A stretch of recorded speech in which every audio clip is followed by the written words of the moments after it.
আসসালামু আলাইকুম। আজকের ক্লাসে সবাইকে স্বাগতম। তো আমরা করছিলাম হচ্ছে 9.1 আজকেও আমরা 9.1 থেকে ২ টা প্রবলেম সলভ করব। তাহলে শুরু করি।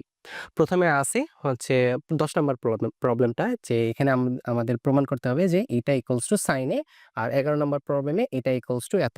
তো এটার জন্য ১ম এ আমরা নিই হচ্ছে লেফট হ্যান্ড সাইড। তো লেফট হ্যান্ড সাইডে আমাদের এখানে কি আছে? tan A √1 minus sin square A এটা আমাদের আছে। তো এখানে tan এ যা আছে তা থাকলো।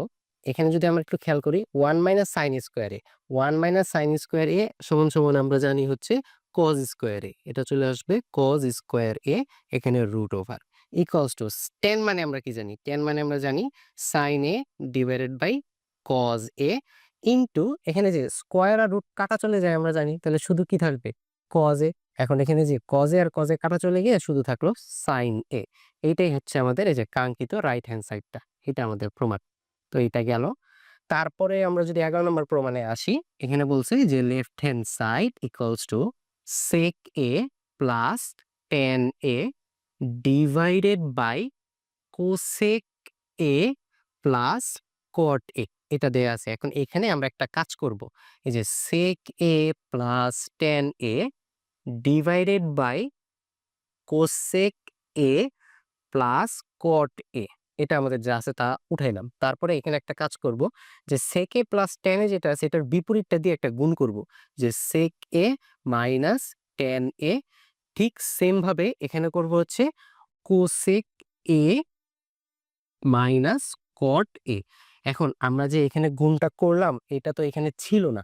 তাহলে এটাকে যদি ভ্যানিশ করতে চাই তাহলে এটার বিপরীতটাকে দিয়ে এটার গুণ করতে হবে তাহলে এটা কাটা চলে যাবে। যেমন আমাদের কাছে যদি থাকে A ডিভাইডেড বাই B সেখানে যদি আমরা এক্সট্রা ভাবে C ডিভাইডেড বাই D নিয়ে আসি এটা তো ছিল না আমাদের এখানে। তাহলে সেটাকে কাটাকাটি করার জন্য D ডিভাইডেড বাই C মানে এইটার উল্টাটাকে দিয়ে আবার গুণ করতে হবে। তাহলে যে C কাটা চলে যায়, D কাটা চলে যায়। এই যে A প্লাস B টা বহাল থাকে।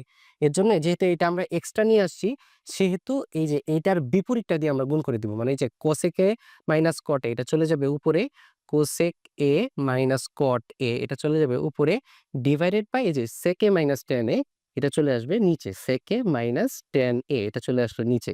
এখন এই যে এই sec A minus tan A কাটা চলে যায়, cosec A minus cot A কাটা চলে যায়, এই লাইনটা আবার বহাল থাকে। এর জন্য এটা হচ্ছে এক্সট্রা নিয়ে আসা হলো। এখন আমরা যদি একটু খেয়াল করি এই যে এইটা একটু খেয়াল করব। A plus B into A minus B যেটাকে A বিবেচনা করি এটাকে B বিবেচনা করি তাহলে A plus B into A minus B formula কি? আমরা জানি হচ্ছে A প্লাস B ইনটু হচ্ছে A মাইনাস B এটার ফর্মুলা হচ্ছে A স্কয়ার মাইনাস হচ্ছে B স্কয়ার এটা হচ্ছে তার ফর্মুলাটা। তাহলে এখানে হবে sec square A minus tan square A এটার এই দুইটার ফর্মুলা ডিভাইডেড বাই এখানে যদি দেখি যে এখানেও ঠিক সেম ভাবে A প্লাস B ইনটু হচ্ছে A মাইনাস B তাহলে কি হবে cosec square A minus cot square A আর ইনটু কত ছিল?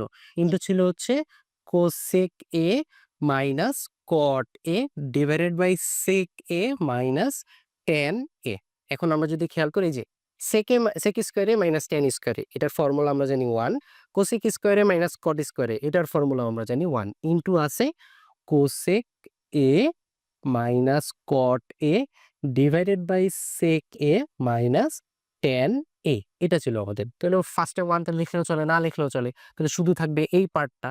এই পার্টটাই কিন্তু আমরা যদি একটু খেয়াল করি যে cosec A minus cot A divided by sec A minus tan A এটা যদি আমরা খেয়াল করি এই যে এটাই কিন্তু আমাদের রাইট হ্যান্ড সাইডটা। তো equals to right hand side. এখানের কাজটা হচ্ছে যে এইখানে একটু কাজ করতে হয় যে হিসাব অনুসারে তাহলে আমাদের ক্যালকুলেশনটা মিলবে। তো এই ছিল আমাদের আজকের ক্লাস।